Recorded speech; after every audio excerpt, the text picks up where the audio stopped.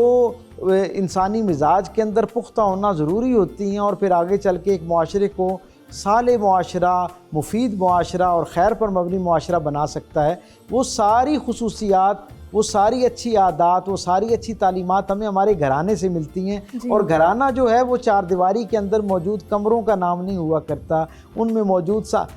سامان جو ہے وہ اس کا نام جو ہے وہ گھرانہ نہیں ہوتا، اس میں موجود، اس میں آباد وہ جو افراد خانہ ہیں اور ان کے ساتھ جڑے ہوئے جو رشتے ہوتے ہیں وہ اصل میں گھرانے کو تربیت دیتے ہیں اور گھرانے کو ایک تعریف عطا کرتے ہیں۔ ہم یہ دیکھتے ہیں کہ رسول اللہ صلی اللہ علیہ وسلم کے زمانے کے اندر بھی حضور کے ہاں ہم دیکھتے ہیں کہ مختلف جو رشتے ہیں ان کے ساتھ حضور کا حسن سلوک جو ہے وہ ایک عظیم الشان شکل اختیار کرتا ہوا نظر آتا ہے۔ ہم دیکھتے ہیں میرے کریم آقا صلی اللہ علیہ وسلم نہ صرف اپنے خونی رشتوں اور اختیاری رشتوں کے ساتھ محبت کا اہتمام کرتے ہیں، ان کی حقوق کی ادائیگی کا اہتمام کرتے ہیں، بلکہ ان رشتوں کے ساتھ جڑے ہوئے جو رشتے موجود ہوتے ہیں ان کا بھی اکرام کرتے ہوئے نظر آتے ہیں۔ سیدہ خدیجہ الکبریٰ سلام اللہ علیہا کی مثال دوبارہ دینا پڑتی ہے۔ ہم یہ دیکھتے ہیں کہ جب وہ مکے کے اندر حضور سے ظاہری طور پر تو ان کی رفاقت منقطع ہو گئی، وہ اللہ رب العزت کے پاس چلی گئی، لیکن مدینے کا منظر ہے اور حضرت عائشہ صدیقہ رضی اللہ تعالیٰ عنہ یہ بیان کرتی ہیں کہ جب رسول رحمت کے ہاں کوئی اچھا گوشت آیا کرتا تو اس میں سے جو بہترین گوشت کا حصہ ہوتا وہ حضرت خدیجہ الکبریٰ کی جو سہیلیاں ہوا کرتی تھیں ان کے گھروں کو بھیجا جاتا۔ تو آپ یہ دیکھیں کہ جو رسول اپنی ازواج مطہرات کی جو اختیاری رشتے، دوستیاں تھیں، تعلق تھے، ان کا اتنا اکرام کرتے ہوئے نظر آتے ہیں، وہ خود اپنے رشتوں کے جو براہ راست رشتے تھے ان کے ساتھ حسن سلوک کس درجے کا کرتے ہوں گے۔ آپ دیکھیں نا کہ ایک صحابی حضور کے پاس آتے ہیں اور وہ کہتے ہیں یا رسول اللہ میں اللہ کی بارگاہ میں اپنی کسی گناہ پر توبہ کرنا چاہتا ہوں، میں نے اپنی کسی معاملے میں کوئی کمزوری ایسے مجھ سے سرزد ہو گئی ہے کہ میں چاہتا ہوں کہ اللہ میری توبہ کو قبول فرما لے۔ رسول اللہ صلی اللہ علیہ وسلم فرماتے ہیں اپنی والدہ کے ساتھ جا کے حسن سلوک کرو۔ اب بندہ گناہگار ہے اللہ کا، لیکن حضور کیا فرما رہے ہیں کہ کس کے پاس جاؤ؟ اپنی والدہ کے ساتھ حسن سلوک کرو۔ وہ صحابی عرض کرتے ہیں یا رسول اللہ میری والدہ جو ہیں وہ دنیا سے جا چکی ہیں، تو حضور فرماتے ہیں کیا تمہاری کوئی خالہ موجود ہے؟ تو وہ کہتے ہیں یا رسول اللہ ہاں والدہ تو موجود نہیں ہے لیکن خالہ زندہ ہیں۔ حضور کہتے ہیں کہ تم وہاں جاؤ اور اپنی خالہ کے ساتھ اس حسن نیت کے ساتھ حسن سلوک کرو کہ گویا تم اپنی ماں کی خدمت کر رہے ہو۔ جب تم اپنی خالہ کے ساتھ اپنی ماں کی نیت کے ساتھ حسن سلوک کرو گے تو اللہ تعالیٰ تمہیں وہ والی ساری رحمتیں عطا کرے گا جو ماں کے ساتھ حسن سلوک پر اللہ تعالیٰ کی طرف سے عطا کی جاتی ہیں۔ تو اس سے ہمیں یہ اندازہ ہوتا ہے کہ رسول اللہ صلی اللہ علیہ وسلم کے لائے ہوئے نظام کے اندر ان رشتوں کی کتنی اہمیت ہے اور ان کا کتنا اہتمام پایا جاتا ہے۔ میں ہمیشہ یہ کہا کرتا ہوں کہ وہ دین رحمت جو دنیا سے جانے کے بعد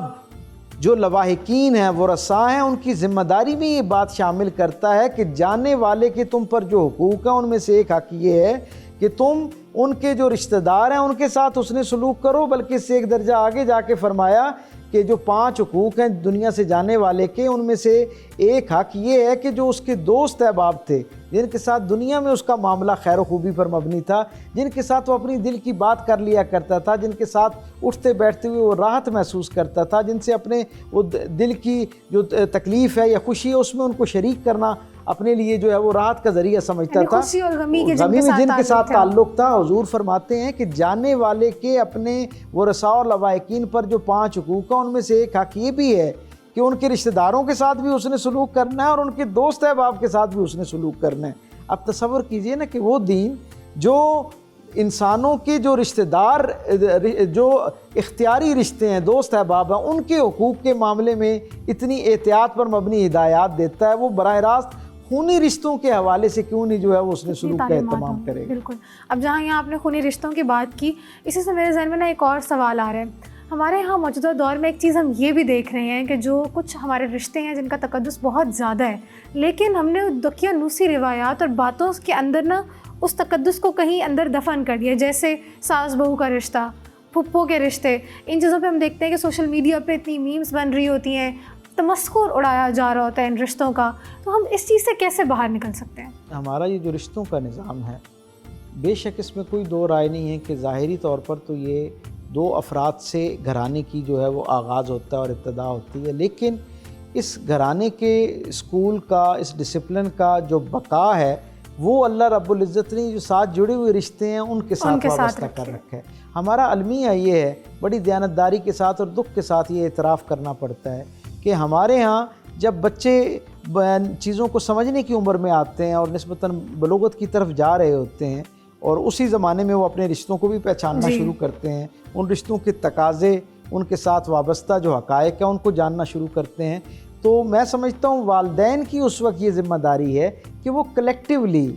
بچوں کو یہ تخصیص کیے بغیر کہ یہ ننھیال کے رشتے ہیں یا ددیال کے رشتے ہیں، سارے وہ رشتے جو محبت کا ذریعہ ہیں، جو راحت کا ذریعہ ہیں، جن پر اللہ کے ہاں پہنچنے کے بعد جواب دہی ہونی ہے، میرے وہ سارے رشتے جو ننھیال کی طرف سے ہیں یا ددیال کی طرف سے ہیں، یعنی میرے ماموں چچا ہیں، ماموں ہیں یا چچا ہیں، خالہ ہیں یا پھپھو ہیں، یا ان کے ساتھ جڑے ہوئے جو رشتے ہیں، ان سب کے بارے میں بھی اللہ کی بارگاہ میں مجھ سے سوال کیا جانا ہے۔ تو مجھے جب میری تربیت ہو تو گھرانے کی طرف سے، والدین کی طرف سے بالاہتمام یہ ان کی ذمہ داری میں یہ شامل ہے کہ جہاں اپنی اولادوں کو بہترین خوراک کا ان کے لیے انتظام کریں، بہترین لباس کا انتظام کریں، بہترین اسکولنگ کا انتظام کریں، وہاں اتنا ہی ضروری ہے کہ انہیں ان رشتوں کی جو اہمیت ہے اس سے بھی آگاہ کریں۔ اور والدین کو میں یہ سمجھتا ہوں کہ بڑی دردمندانہ اپیل ہے کہ رشتوں کو یہ جو اپنی اپنی اونرشپ میں ننھیال اور ددیال کی کیٹیگری میں الگ الگ نہیں کرنا چاہیے۔ یہ سارے رشتے خوبصورتی کا باعث ہیں اور سارے رشتے راحت کا باعث ہیں۔ اس کا کیا مطلب ہے؟ ان سب کے ہم پر ایک جیسے حقوق ہیں، ان سب کے بارے میں ہمیں جو ہے وہ پوری احتیاط کے ساتھ اپنے بچوں کی تربیت کرنی چاہیے، تاکہ جب وہ بلوغت کی اس عمر میں آئیں، جب وہ حق ادا کرنے والے منصب پر پہنچیں، تو اس وقت وہ اس تقسیم کا شکار نہ ہوں۔ اور ہم نے دیکھا کہ نہ نظر آنے والی کچھ ایسی قوتیں ہیں، میں سمجھتا ہوں، جنہوں نے معاشرے کے اندر بالعموم اور میڈیا کے ذریعے بالخصوص کچھ رشتوں کے تقدس کو بڑی بری طرح پامال کیا ہے۔ ہم ان کے بارے میں وہ ایک جسے کہتے ہیں نا کہ اس کا ایک تمسخر اڑانے کی ہم نے کوشش کی ہے۔ ہمیں ظاہری طور پر یہ لگتا ہے کہ آج بچہ جو ہے وہ تو پھپھو کے نام پر بننے والے لطیفے پہ خوش ہو رہا ہے، اپنے کسی چچا کے نام پر بننے والے لطیفے پہ خوش ہو رہا ہے۔ ہمیں یہ نہیں پتہ ہوتا کہ یہ جو آج اس لطیفے کی بنیاد پر اس کے دل کے اندر پھپھو کے بارے میں ایک دوری پیدا ہو رہی ہے، کل یہ دوری اس رشتے سے ایک درجہ آگے جا کے ہمارے اور ہماری اولاد کے درمیان میں دوری کا ذریعہ بن جائے گی۔ لاشعوری طور پر یہ سائیکل جو ہے نا، یہ سائیکل پھر آگے آپ کی جنریشنز کے اندر ٹریول کرنا شروع کرتا ہے۔ بالکل۔ اچھا ڈاکٹر صاحب، ایک اور چیز یہاں پہ آپ سے رہنمائی لینا چاہیں گے۔ رشتوں کی بات ہو رہی ہے کیونکہ رشتوں کا پول اتنا وسیع ہے، ایک ٹائم پر ایک انسان بہت سارے رشتے پلے کر رہا ہوتا ہے۔ جیسے مرد کی بات کریں، گھر کا سربراہ ہوتا ہے، ایک وقت میں وہ باپ بھی ہے، وہ بیٹا بھی ہے، وہ کسی کا بھائی بھی ہے، وہ کسی کا شوہر بھی ہے، اور سیم چیز ہم خاتون پہ بھی اپلائی کر سکتے ہیں، وہ کسی کی ماں بھی ہے، بیٹی بھی ہے، بہو بھی ہے، اور ان تمام چیزوں پہ بیوی بھی ہے وہ کسی کی۔ تو ان تمام رشتوں کو کس طرح سے ہارمونی میں لے کر چلنا چاہیے کہ دوسرے رشتے کی دل آزاری بھی نہ ہو اور حقوق بھی ادا ہو جائیں؟ اللہ کے رسول صلی اللہ علیہ وسلم نے ہمیں زندگی گزارنے کا ایک یکسطری اصول عطا فرمایا ہے۔ ظاہری طور پر تو یہ ایک لائن ہے، لیکن میں سمجھتا ہوں کہ یہ انسانی زندگی کے اندر جتنے بھی ایک شخص نے کردار نبھانے ہوتے ہیں، ان سب کی رہنمائی اور ہدایت کے لیے یہ ایک اصول کافی ہے۔ اللہ کے رسول نے فرمایا خیر الامور اوسطھا، ساری بھلائیوں کا منبع و مرکز میانہ روی اختیار کرنا ہے۔ میانہ روی عدل کی ایک ایسی خوبصورت خصلت ہے جس کا جو حق بنتا ہے وہ ادا کرنا شروع کر دیا جائے تو گلے شکوے از خود ختم ہونا شروع ہو جاتے ہیں۔ میرے کریم رسول صلی اللہ علیہ وسلم نے ہمیں ہر رشتے کے حوالے سے حقوق اور فرائض دونوں میں ایک ایسا خوبصورت توازن عطا فرما دیا، اس کی نشاندہی فرما دی ہے کہ آپ یہ دیکھیں نا کہ جب اس کو پورا کرنا شروع کر دیتا ہے بندہ تو گلے شکوے خود بخود ختم ہونا شروع ہو جاتے ہیں، سموتھ ہونا شروع ہو جاتی ہے۔ اور اس میں یہ سمجھتا ہوں کہ جسے اللہ نے مرد کو ظاہری طور پر اس بات پر بڑا مان ہوتا ہے کہ میں گھر کا سربراہ ہوں، یہ سربراہی عزت کا ذریعہ تو یقیناً ہے ہی ہے، لیکن یہ عزت سے ایک درجہ آگے جا کر ذمہ داری کی نشاندہی بھی کرتی ہے۔ فرائض بھی بہت سارے وابستہ ہیں، اس کے فرائض بھی بہت سارے بڑھ جاتے ہیں، اور وہ ذمہ داری کیا ہے جس کی وجہ سے اسے سربراہ بنایا گیا۔ عورت کو بھی اللہ نے عزت عطا کی مختلف رشتوں کی حیثیت میں، مرد کو بھی عطا کی، لیکن مرد کو سربراہی پتہ کیوں دی گئی ہے؟ اس لیے دی گئی ہے کہ مرد اس گھرانے کے نظام میں زیادہ بہتر انداز میں ان حقوق کے حوالے سے توازن قائم کر سکتا ہے، اس کی یہ صلاحیت زیادہ بہتر ہونی چاہیے۔ ہر وہ شخص جو گھرانے کے سربراہ کے طور پر اس کا ایڈوانٹیج لیتا ہے، اس پر فخر کرتا ہے، اس پر خوشی محسوس کرتا ہے، اسے اپنی ذمہ داریوں کے توازن کے حوالے سے جو ہے وہ اپنی جسے کہتے ہیں نا کہ حکمت عملی مرتب کرنی چاہیے۔ والدین کے جو حقوق ہیں یقیناً ان کی اہمیت سے کون ذی شعور انکار کر سکتا ہے، انہیں بھی پورا کرنا چاہیے، لیکن یہ کسی ایک کی حق کی ادائیگی آپ کو کسی اور کی دل آزاری کا ذریعہ نہیں بنانی چاہیے، اور کسی دوسرے کی حقوق کی ادائیگی پہلے کی دل آزاری کا ذریعہ نہیں بننا چاہیے۔ اور پھر اس میں میں سمجھتا ہوں کہ یہ جو ہم سے جڑے ہوئے رشتے ہوتے ہیں ان پر بھی بہت سارا یہ فرض عائد ہوتا ہے کہ وہ بھی اپنے سربراہ کو اور اس رشتے میں جڑے ہوئے شخص کو گنجائش دیں کہ وہ اپنے سارے حقوق اور فرائض کو بطریق احسن جو ہے اور عدل کے ساتھ ان کو پورا کر سکے۔ اگر ہم تھوڑا تھوڑا اپنا حصہ جو ہے نا حقوق کا جو حصہ ہے اس میں سے تھوڑا تھوڑا جو ہے وہ اس کی معافی دینا شروع کر دیں، اس سے رخصت دینا شروع کر دیں، تو خود بخود معاشرہ جو ہے وہ بھی خوشحال ہونا شروع ہو جائے گا اور گھرانے جو ہیں وہ بھی پرسکون ہونا شروع ہو جائیں گے۔ بالکل درست فرمایا ڈاکٹر صاحب آپ نے کہ برداشت جو ہے اس میں ایک بہت ہی امپورٹنٹ فیکٹر ہے، اور اسی پازیٹیو میسج کے ساتھ ہم اپنے آج کے پروگرام کا بھی اختتام کریں گے۔ ناظرین، امید کرتی ہوں کہ آج کا پروگرام بھی آپ کی معلومات میں اضافے کا باعث بنا ہوگا۔ ڈسکور پاکستان کے پروگرام سیرت النبی صلی اللہ علیہ وآلہ وسلم کو آپ ڈسکور پاکستان کے فیس بک پیج اور یوٹیوب چینل پر بھی دیکھ سکتے ہیں، اور ہمیں اپنی قیمتی رائے سے بھی ضرور آگاہ کیجیے گا۔ ایک نئے موضوع کے ساتھ ایک بار پھر سے آپ کی خدمت میں حاضر ہوں گے، تب تک کے لیے اپنی میزبان ظفر شاہ نقوی کو دیجیے اجازت، اور دیکھتے رہیے ڈسکور پاکستان۔